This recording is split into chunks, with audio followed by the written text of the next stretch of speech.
This is the Business Stuff Podcast. This is where I will share the lessons I've learned from advising thousands of businesses over almost 30 years. Each episode will give you practical insight to allow you to learn from other people's mistakes. I'll be pulling in experts from our team and the world of business, and together we'll make sure your business is giving you what you want. My name is Martin, and this is the Business Stuff Podcast. Hi and welcome to this week's episode. It's Marty again from the Accelerator team. I'm here with Jack again. Hi Jack. You don't have to sound so upset. Jack's back. Again. And Jack, today we're going to touch on a topic that you've called the Golden Circle, which is linked to Simon Sinek's... Yeah, I can't really take credit for it, to be fair. I was going to say, we'll give straight credit to Simon Sinek. And this is a concept within his book Start With Why, which I would say if you haven't read that he'd probably do a better job of explaining it than we will. But yeah, it's like he wrote it or something. It's almost like it's his thing. But we're going to give you an intro. We're going to talk about, I suppose, the basics. I suppose so, yeah. Is it worth you starting with this than Jack as? Well, I suppose why we're talking about it, because it's something that resonates with us as an organisation significantly. Yeah. We kind of took that journey to be more of a more purposeful business, moving away from that sort of professional partnership model of most professional service companies. Yeah. And really kind of focusing on our purpose, like within, our context of the local community, the wider community, and our as a participant on this fantastic globe. So that's why we're really interested about it, and it's something that, as you said, that resonates quite a lot with us. And yeah, I suppose ultimately, if you can close your eyes, Martin, and kind of think about a diagram in your mind's eye of 3 circles. Almost like a bullseye. Almost like a bullseye. But with another one. Yeah, like the RAF symbol, yeah. Something like that. It, right, okay, yeah, I've got it, yeah. And within those circles, you've got 3 words. You've got in the middle, you've got the why. Yeah. And then in the middle one, you've got the what, and then on the outside, you've got the how. Yeah. Have I got that the wrong way around? Yeah. It's a good job I wasn't imagining what you said. Yeah. But so basically, I mean the key thing is what is on the outside, why is in the middle. Yes. And what Simon does very eloquently is he takes us through this idea that, and he will repeat this quite. I think he literally repeats it a couple of times in his TED talk on the same topic. People don't buy what you do; they buy why you do it. Mm-hmm. And the idea here is that your reason for being should be on display, because that is more likely to attract people than the often commoditized thing that you do. Mm-hmm. Is it, that's what I always take from it. So we are, I'll just say accountants for simplicity. There's loads of accountants. Why would anyone come to Robson Laidler? Well, hopefully it's because we demonstrate through the way we present ourselves and the things we do that, if we can align ourselves with people who think the same way, they will buy from us. It just so happens that we deliver accounts. There's people out there who do try to buy based on, I suppose, aligning themselves with the provider of that service or that good, isn't there? Mm-hmm. Yeah, and a good example of this is the vegan accountant. It's got nothing at all to do with adding stuff up, but yet they're presumably drawing vegans to them because they go like, oh well, I like what you're doing and why you're doing it. Yeah. I need what you're doing, but why you're doing it in a way that I prefer to people who don't do it like that. Mm-hmm. Yeah, and it's, again with our B Corp accreditation is that we have, not by design, but by the mere fact that we are in existence in accountancy, one of the few accountancy firms with a B Corp qualification or accreditation. And as a result, a lot of like-minded businesses have come to us because they go, yeah, we really dig that, we absolutely love that, so let's work together on that. We're a bit, and I suppose it's, like-minded people normally knock about together, don't they? Mm-hmm. So other B Corps are reaching out to us, go, we need accountancy. And equally, if we're buying, so we try and look down our supply chain, and if there's 2 equal suppliers of the same thing, and one is more aligned with us in our ethos, then we'll pick the one that's more aligned with us. Mm-hmm. So it's natural that we would be in other people's supply chains in the same way, and drawing those people to us. I mean, it doesn't have to be about B Corp though, does it? No, not at all. Like I say, it could be the vegan accountant, there's a tattooed accountant, there's various... Well, even if you think about it in the most simplistic terms, even a cheapest chips accountant, like they still have a why. It's like we are here to provide, the best value for money for our clients. Core service as cheap as possible. Yeah, well, they will draw those people to them. Yeah. And there are people out there, they want that. They want the no frill sort of like, brilliant. I know I have to do this stuff. I know I have to, there is some compliance work tied with running my business. I don't care about that. I just want it done in the fastest, stress, hassle-free way possible. Yeah, with this least possible communication. I don't want to speak to you. I just want to give you some stuff and get some figures. Yeah. So what's, because it can be often quite hard to describe this, I think, to someone who hasn't gone through the journey. I might be doing a bad example here, a terrible fist to it, but I think it's quite easy to describe what happens if you don't follow this kind of way, or I think it's easier to describe the trap of not knowing why you do something. And for me, it's that if you're doing something and you're trying to appeal to everyone in the same way, your only differentiator will become price. Which Simon and Mr. Sinek, I don't know him, so I'll call him Mr. Simon. Big Sigh. Will explain in the book about the difference between, say, Apple and then Dell, HP, Packard Bell, who arguably produce tech that is just as good, if not more functional and cheaper. But Apple outdo them all the time because people are fans of Apple, whereas people aren't normally a fan of Dell. Dell is just a functional, commoditized purchase. I need a black box that does stuff. I don't care whose name is on it. And he gives the, I suppose the story behind it is that people buy into why Apple are doing the thing they're doing. And so there's queues around the streets waiting for the latest iPhone. And you go, well, surely the 15 is just exactly the same as the 40. Well, it might be, but then it outsells the 40 again. Well, how do they just keep doing it? And it's because they've, whether accidentally or directly, took a different path. It's like anything we do, it has to fit with the reason why we're in business. And I don't know whether this is their stated one, but he says it's to make cool tech that people like, that serves a functional purpose or something. It's weird because it's not like in your face sort of, this is why we do it, and like purpose isn't a huge, but it's, the adverts don't say this is why we're doing it. But it's just how they've managed to kind of weave that in naturally and organically into it, and it's just, you're right, and as a result that's why they have that sort of oversubscribed model, because it's like queuing around you don't see some, even like their biggest competitors, like don't have that sort of impact. Well, the fact that you say their biggest competitors, Android handsets are the competitor, but there's like Samsung's presumably second place. If they might sell more, I don't know. But Apple makes more money and it's bigger. And has more raving fans. People will quite happily switch from Samsung to Huawei or any other provider. They're not. It's like, well, it's all Android. They're all the same. Who cares? Exactly. Whereas, I mean, there's probably Samsung fans out there going, "What do you know?" Sorry, I'm just classic Apple. Who cares about Android? But rightly or wrongly, they've done it, and there aren't that many businesses, I don't think, who manage to really nail that. And like I say, you can often spot the ones who aren't that because the way they are operating is as a commoditized, discounted product or service. Cars are a good example.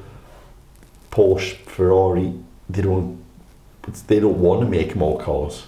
They could make more cars. They could easily make more cars and make more money.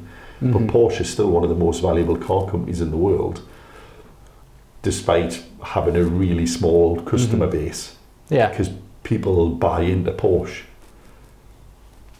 Ford, Vauxhall, and they're all like, all right, we're going to have a campaign to get rid of them cars. It's like, why have a sale to get rid of your cars, Similarly, like buy in the same way, do they? Like a larger distributor in terms of numbers will struggle to then compete with those prestige businesses when they try and create a like-for-like model. Yeah, if you've got to sell, 3 million cars a year to get anywhere near Porsche selling, I don't know what to sell, 10, 15, 20,000. Yeah. It's like, well, how are we ever going to do that? And there was a great example recently of listening to someone where, I think it was you mentioned Oversubscribed by Daniel Priestley. I think in there he mentions how, Hong Kong, I think, buys, per GDP the most Ferraris in the world, despite the fact there are no long straight roads. There are no roads where you can do anything more than like 30 mile an hour in Hong Kong. So, well, why the hell are they buying Ferraris? It's not for the performance, it's for something else. Yeah, totally. So how it makes them feel, it's the prestige, isn't it? Exactly. And if you can link the emotion on the purchase rather than the price on the purchase, that's what I think he's trying to get at here, isn't he? And similar to, just to stay on the car analogy, like Bugatti is owned by Volkswagen. How do you think a Bugatti Veyron would have sold if it had a Volkswagen badge on it? Yeah. Not very well, probably. Well. Even though you could that's an expensive VW, wouldn't it? Yeah. It's like, hold on, 3 million quid. Even for if a you, VW. you did the same stats, like, it's over 1,000 horsepower, and it's the fastest production car in the world. Be like, still a VW. Yeah. So we see businesses do this all the time, and again, you might not spot that they're doing it, but you see the ones who aren't doing it, and they're normally the ones who are trying to have clearances, they're trying to get stuff out the door. And it's quite hard because you might think, well, how do we do this in business then? And I mean, I only spoke to the accountancy world, but there are others. But I suppose vegan cafes, vegan restaurants are linking into that same vegan thing. Oh, I'm going there because if you're a vegan, you want to go to somewhere where you go, well, I presume your supply chain is animal friendly and it's, it aligns with what I'm doing. And it's a very brave thing to do because it's kind of being comfortable in your niche, and I think a lot of businesses fall down when they're like, well, we want to attract as many people in as possible, so we'll be generic as possible in terms of how we present ourselves outwardly to the wider world, and as a result you don't get any traction. Another word for generic there I would say is bland. Fair enough. Yeah. And I think that comes from there's a book called Purple Cow, quite an old book now, by I think Seth Godin. And he talks about how, if you're a city person and you first drive out to the countryside somewhere and you see your first sheep and you go, man, a sheep, like, oh, that's cool. And then half an hour later you've seen thousands of fields full of thousands of sheep. Like, well, who cares? Novelty wears off. So his book is called Purple Cow. It's like, be the one that stands out. Don't try and get a bit of everyone's market. Try and dominate your market. Create your own market. Yeah. Just create your own market if you can. And that's some of the stuff we do with our clients around like sustainable competitive advantage. And because I've sat in plenty of those sessions with clients, and it comes out, basically what it gets you to is like a slogan, a North Star guiding light sort of slogan. And you get to the end of it and it's generic, and it's just like, we will provide unparalleled customer service. We'll sell good products for a fair price. And it's just like, well, does everyone not do that? Yeah, exactly. How does that stand out? How does that stand out against your competitors? But also, how can that be a long-term? That's what we mean by sustainable. It's like something that will.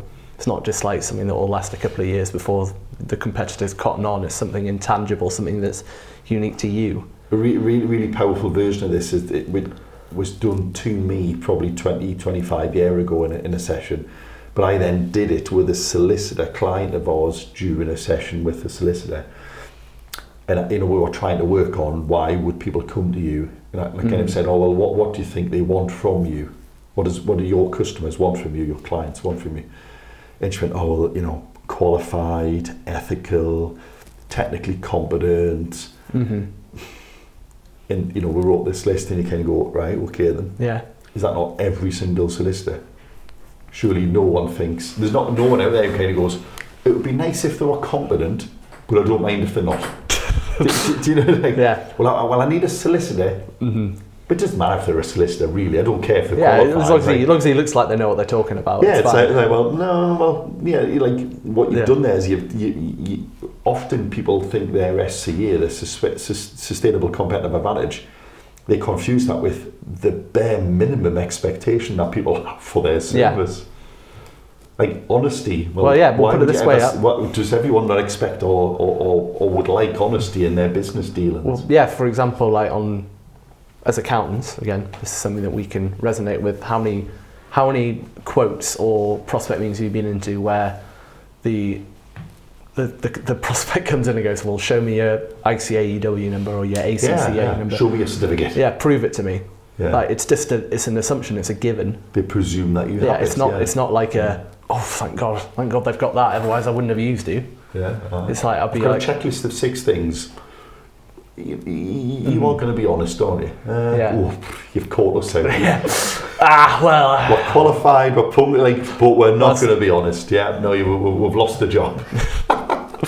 That's the sort of catch-22 situation. Although that would be honest, that we weren't going to be honest. Yeah. God, it's like some kind of What is it? I mean, do you have any examples then, Jack? Of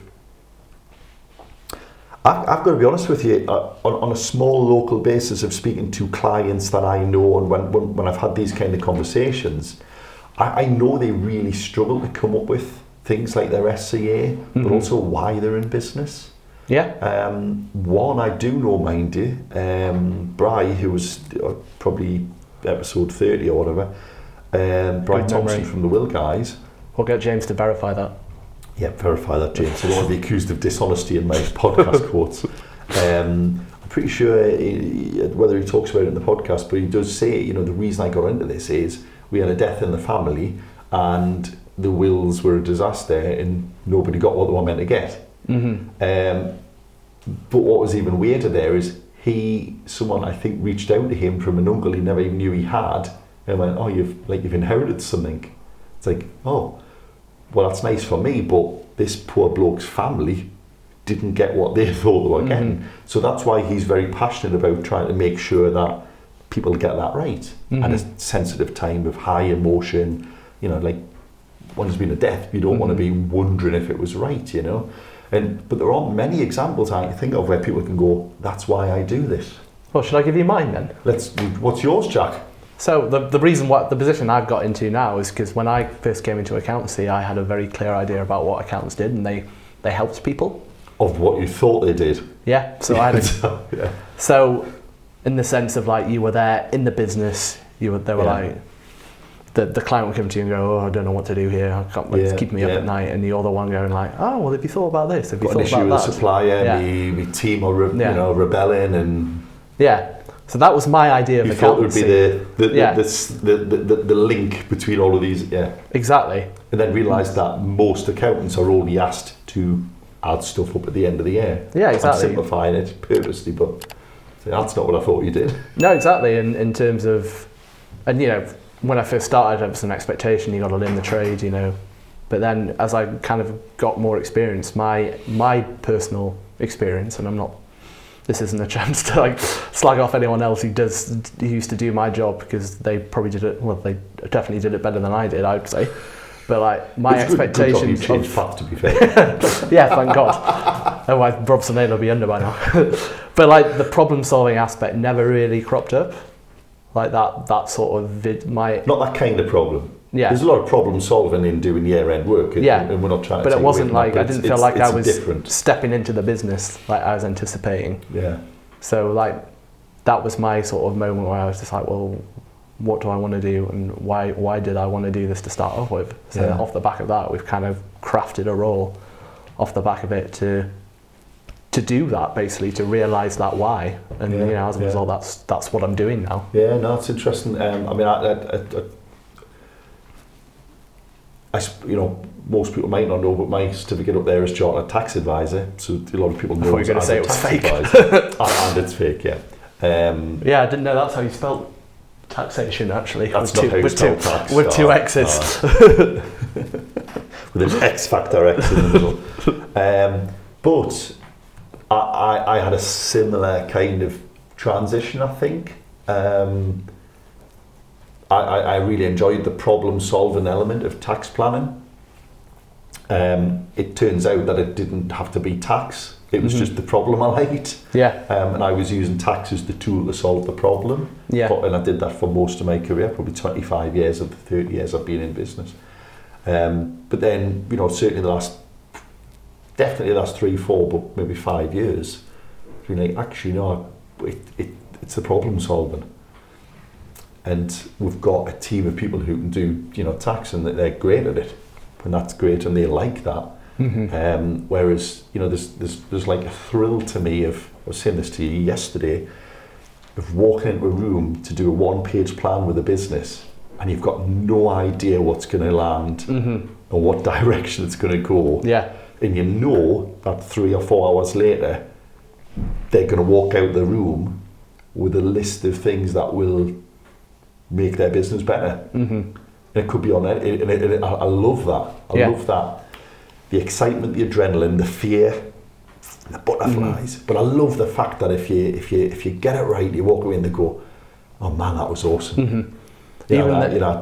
Someone else who's been on the podcast, Alfie, literally said, on a recommendation, he said something like, I don't know if you call it like black magic or voodoo or something. He was like, I have no idea how that happened, but I left and I knew something good had happened. And seeing the smile, feeling that appreciation, not for the glory, but knowing that it's helped. Yeah, I love that. It's even funnier when they come in.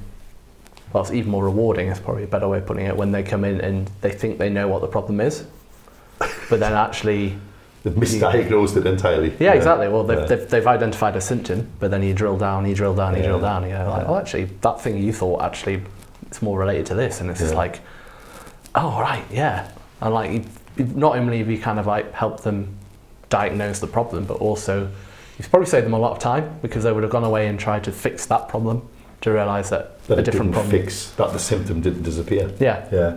Do you think, Jack? I don't know if this was purposeful or happy chance that we've arrived at this then, because it's funny, you've talked about your why, I've talked about mine. I mentioned Bry's. I know you won't mind me mentioning that.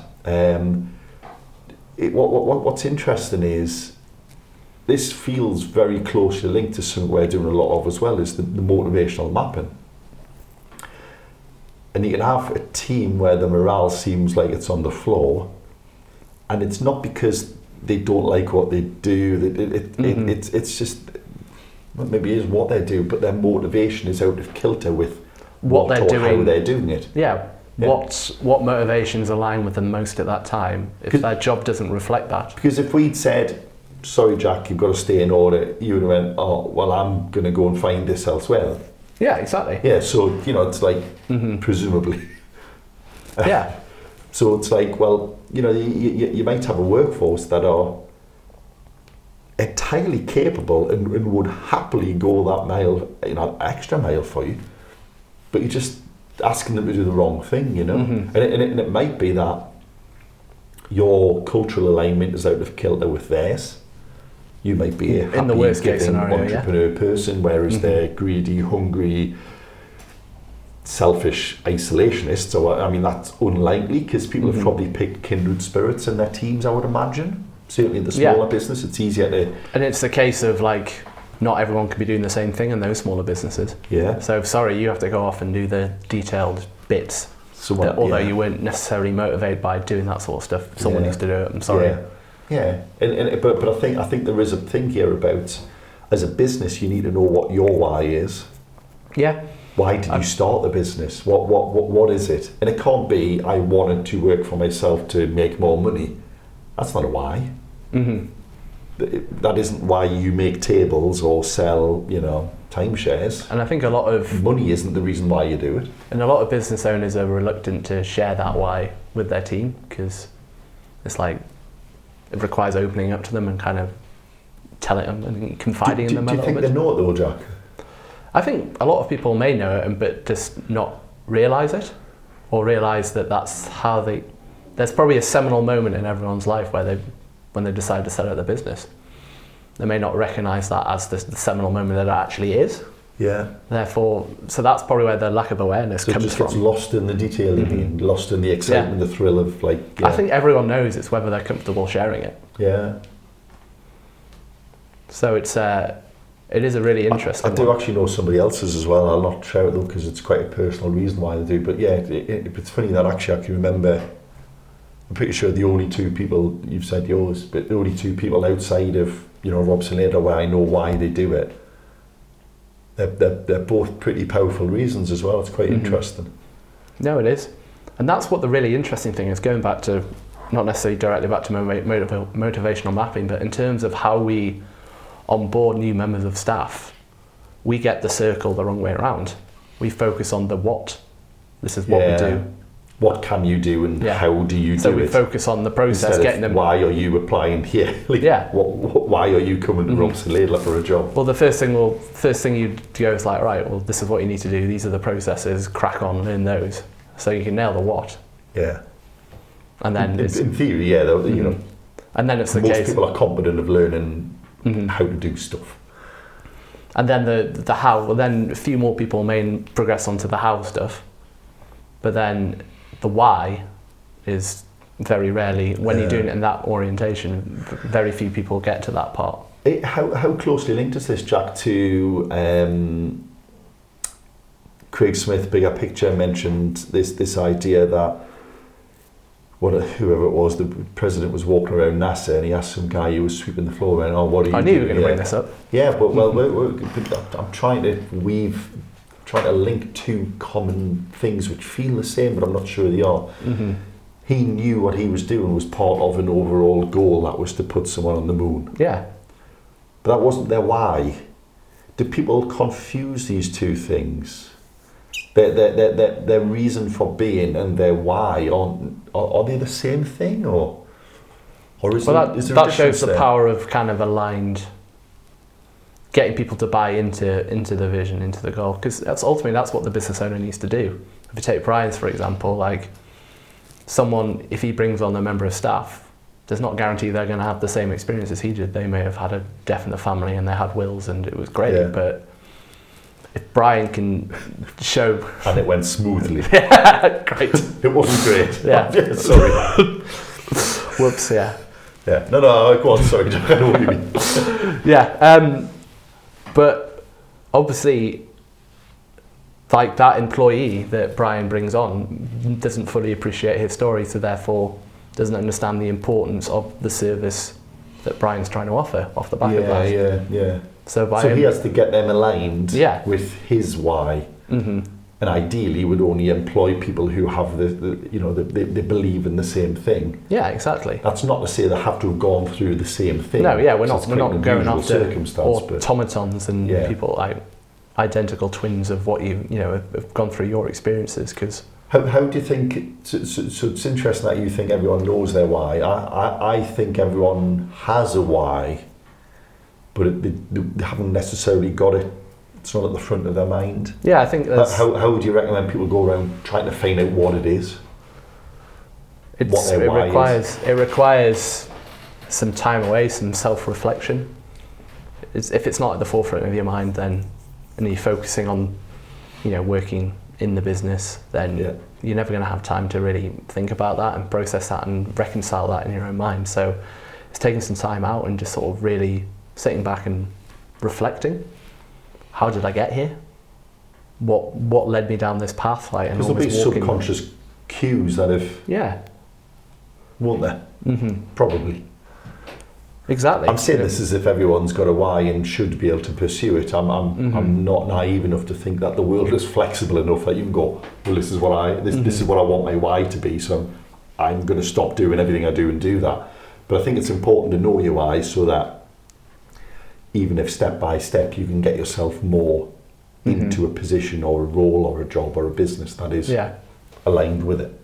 Because the self-reflection and that understanding of yourself can lead to self-management. So if you fully appreciate and understand, what your why is, then you can go, all right, well, what does that mean in terms of my future career or the future of this business?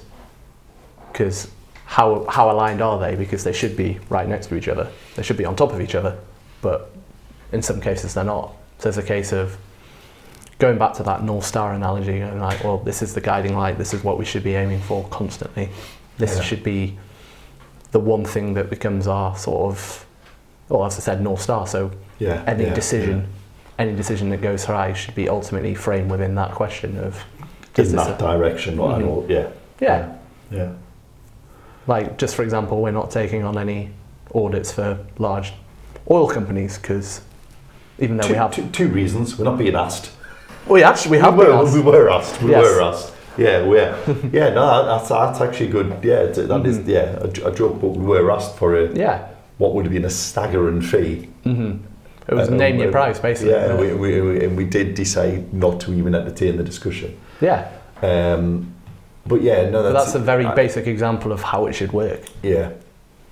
Okay. Then. What happens then, Jack, if people wake up tomorrow and they've done that self-reflection and they go, "Oh wow, I've got a business that doesn't complement my why at all." I'd like to have thought that they probably would have. Well, it might make a lot more sense about how they felt about themselves at the time, because you probably wouldn't be particularly happy. So hopefully it'll be a realisation of why you weren't happy in that role. But also as a business owner, at least you have the power to make those changes. And then if you have a clear understanding what the why is, then you know what the end goal is, what you're aiming for. Yeah. And then you're in control, your hands on the tiller. So you're the one who can certainly contribute quite a lot to the actual So all isn't lost, is it? No, not at all. Yeah. It might be then an overwhelming, or it might feel like an overwhelming, turnaround is needed, but it's better to know, isn't it? Yeah, or there are other ways around it. If there may be a point where you feel like, actually, this has gone too far, so maybe my strategy is just to get out. I just need to get out. So then it's looking about, well, how do you get out? And then that brings on a whole different side of additional questions. But at least then there's a bit more clarity in your own mind about what you want to do. And are why's a transient thing? Is this something you need to do often? Would your why change? And again, and sorry, two-parter. I've seen hundreds of presentations where people they say, "Oh, this is me. Here's a picture of the wife and kids. This is why I do this." That isn't what we mean here, is it? No, it's not. It's different. I'm not here to provide for my family, or because again, providing for your family is a driver. Yeah. That doesn't drive you to do that thing. What we're trying to get at is, why are you doing that thing? Isn't it? Exactly, yeah. So because you can provide for your family, you can rob post offices, you can do all kinds. But let's take that other example about the gas giant and doing the work for them. Put the why in terms of provide for my wife and kids. Then the answer, you would have just took the money, you would have taken the job. Yeah, but then if that still doesn't sit right with you, then that's not your why. Yeah. You need to look elsewhere, because there's obviously something deeper at play here than just, I need to provide for my wife and kids. Yeah, because without sounding too hippie-ish, you would feel a bit empty, wouldn't you? Yeah. You'd be rich and empty. And we don't want that. No, we want people poor and empty. Poor and empty.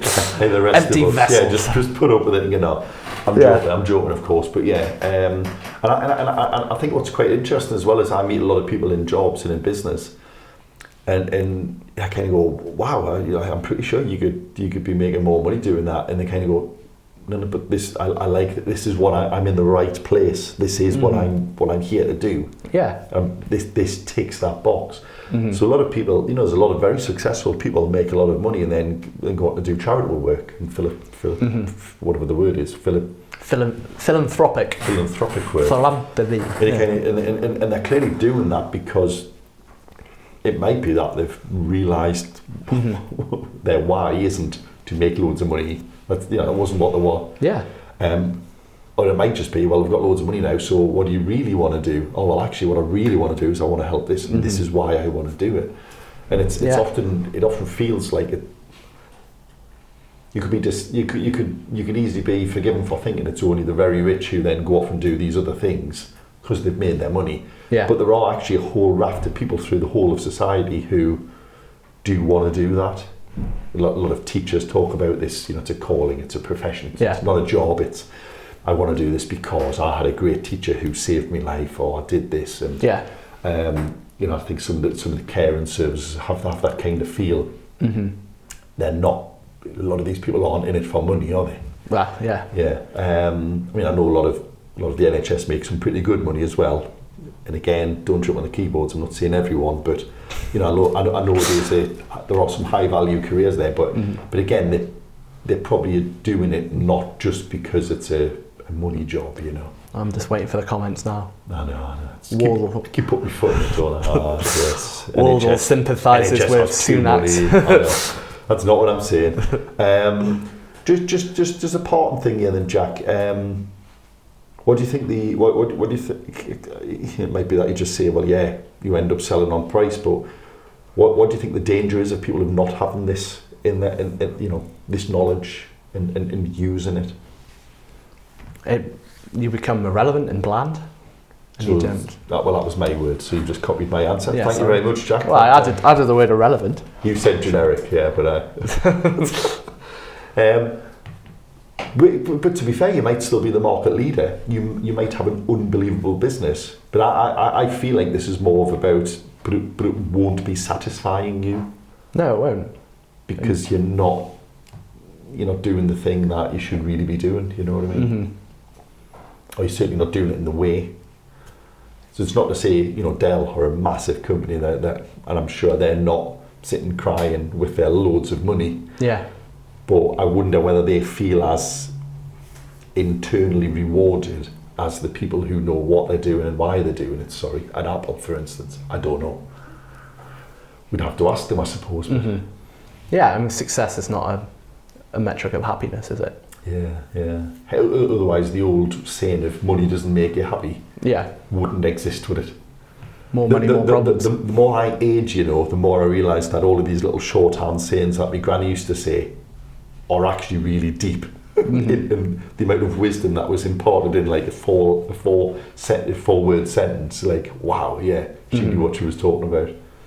Totally, yeah. And I think this is, you know, money doesn't make you happy. That's not to say you can't make money. Apple are doing very well, thank you, but they also have a why. Yeah, that's where you want to be, in that quadrant. Why not go for both? Yeah. In the Venn diagram of happy money, why not have happy and money? Mm-hmm. Yeah, we're not saying you have to sacrifice one. Good. Thank you very much, Jack. Pleasure as always. I don't know if we encouraged anyone to go off and read the book. If that resonates in some way and you think, well, actually, what is mine? You know, come and have a coffee. We might be able to help you find that. If nothing else, motivational maps feel closely aligned to this. What drives you as a person? There might be a clue within that motivational map, which is a fairly easy exercise. And also as an employer, I would say, why not map your team? You know, we were talking about it. You know, if you've got 100 people in your business and you've got 10 senior managers, surely it's worth knowing what drives them. Yeah. Because if nothing else, you need to make sure you've got a mix of people who someone wants the boring job, someone wants the exciting thrill. Because different people find things, but yeah, you know, well, everyone would view excitement under a different lens, surely. Exactly, everything's exciting to someone. So you know, if nothing else, getting a couple of grand will get you a team morale, motivational kind of shortcut. So how can you get the best out of that team, essentially? Yeah. And you may as well be giving them the stuff that motivates them instead of just expecting everyone to do the same thing. Mm-hmm. So yeah, thanks very much, Jack. Pleasure. As always. Pleasure chatting. We hope you've enjoyed that. Please do hit the comments. Let us know what your why is. If you've got something, it's on the front of your mind. Have you not got your why? That's worth knowing as well. We'd love to hear your thoughts.